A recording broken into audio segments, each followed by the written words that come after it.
page 172. The U.S. government has not been able to determine the origin of the money used for the 9/11 attacks. Ultimately, the question is of little practical significance.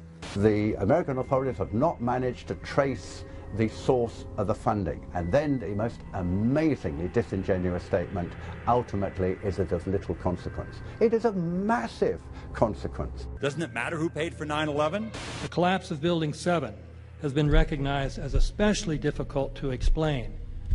The 9/11 Commission report implicitly admitted that it could not explain the collapse of this building by not even mentioning it. Mr. President, why are you and the Vice President insisting on appearing together before the 9/11 Commission? Because the 9/11 Commission wants to ask us questions. That's why we're meeting, and I look forward to meeting with them and answering their questions.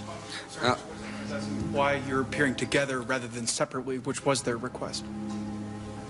Because it's a good chance for both of us to answer questions that the 9/11 Commission is looking forward to asking us, and I'm looking forward to answering them. Let's see. Do you think they should be able to stand up and speak their own words? They should go under oath. They should be, yeah. In public.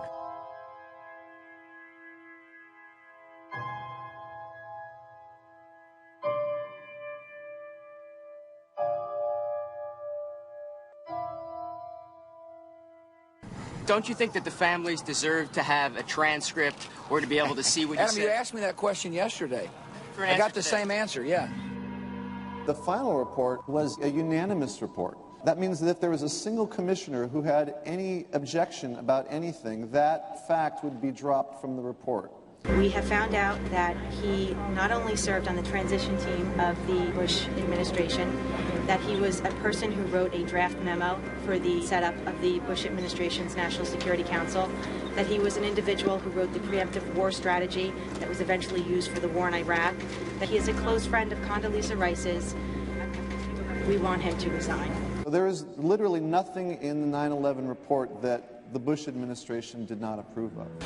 We can understand, therefore, why the Commission, under Zelikow's leadership, would have ignored all the evidence that would point to the truth, that 9/11 was a false flag operation intended to authorize the doctrines and funds needed for a new level of imperial mobilization.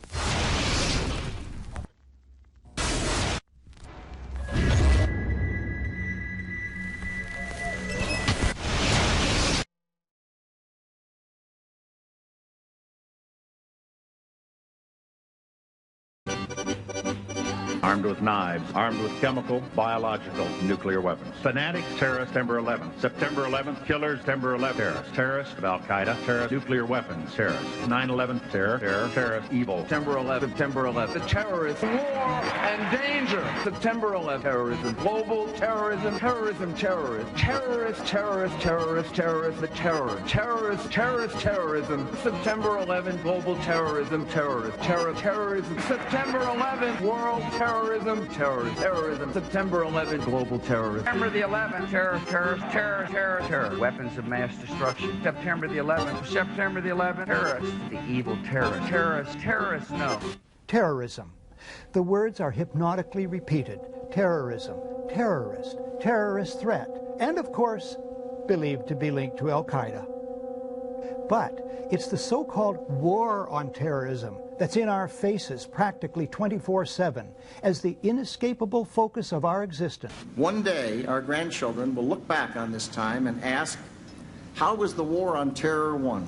The entire U.S. ruling class, ruling elite, comes to see terrorism as the preferred means, indeed the only means, to provide social cohesion, to provide an enemy image for the society to keep it together. According to neocon theory from Carl Schmitt, you have to have an enemy image in order to have a society. It's a very dangerous thing because now it means that the entire social order, the political parties, intellectual life, politics in general, all based on a monstrous myth. Monstrous myth.